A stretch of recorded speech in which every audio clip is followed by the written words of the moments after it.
యేసు శిష్యుడు యోహాను జెబీడీ కొడుకు ప్రియ శిష్యుడు గురించి తెలుసుకుందాం. యోహాను జేమ్స్ అన్న యొక్క తోడుగా మత్స్యకారుల కుటుంబంలో పుట్టాడు. ఆయనకు పేరు పెట్టారు సన్స్ ఆఫ్ థండర్, ఎందుకంటే ధైర్యవంతుడు, దీర్ఘవాదంతో కూడిన వ్యక్తి. యేసు ఆయనను ప్రత్యేకంగా పిలిచాడు ప్రియ శిష్యుడు అని, అంటే బిలవ్డ్ డిసైపుల్ అనేసి. యేసుతో సంబంధం ఎలా ఉండేదో మనం చూద్దాం. యోహాను యేసుతో చాలా దగ్గరగా ఉన్నాడు. ఆయన పేతురు, జేమ్స్తో కలిసి ముఖ్య సంఘటనల్లో పాల్గొన్నాడు. గెత్సెమనీ తోట, మౌంట్ టాబర్, పునరుద్ధానంలో మనం చూడవచ్చు. యేసు చివరి రాత్రి భోజన సమయంలో యోహాను ఆయన మోపై పడి పెట్టాడు, నా ప్రియ శిష్యుడు అని పిలిచాడు. యేసు తర్వాత యోహాను మరి ఏమయ్యారు? యేసు పునరుద్ధానం తర్వాత యోహాను సువార్తను ప్రచారం చేశాడు. ఆయన రాసిన గ్రంథాలు ఏంటంటే యోహాను సువార్త 1-3, యోహాను లేఖలు, ప్రకటన గ్రంథం, బుక్ ఆఫ్ రెవల్యూషన్. యోహాను ప్రధానంగా ప్రేమ, విశ్వాసం, ధైర్యం అనే అంశాలను బోధించాడు.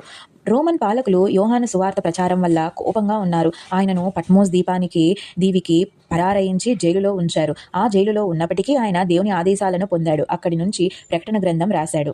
యోహాను సంవత్సరాల తరువాత వృద్ధాప్యంతో, స్వాభావిక మరణంతో ఎఫెసెస్లో ప్రాణాలు కోల్పోయాడు. అంటే ఆయన ఎక్కడికి శిక్షాభయం లేకుండా జీవితం అంతా యేసు సువార్తను ప్రచారం చేశాడు. యోహాను మనకు చెబుతున్నది ఏంటంటే ధైర్యం, ప్రేమ, విశ్వాసం కలిగి ఉంటే శిష్యత్వంలో శాశ్వత ప్రభావం ఉంటుంది. కష్టాలు ఎదురైనా యేసు కోసం నిలబడండి. మీరు కూడా ప్రేమతో, ధైర్యంగా ఇతరులకు యేసు గురించి చెబితే మీ జీవితంలో శాశ్వత ప్రభావం ఉంటుంది. యోహాను కథ మనకు చెబుతుంది, ధైర్యంతో, ప్రేమతో, విశ్వాసంతో జీవించిన శిష్యుడు ఎప్పుడూ ప్రభావవంతంగా ఉంటాడు. మీరు కూడా ఈ ప్రేరణను అనుసరించండి. మరిన్ని బైబిల్ కథలు తెలుసుకోవాలంటే మా ఛానల్ సబ్స్క్రైబ్ చేయండి, లైక్ చేయండి, షేర్ చేయండి.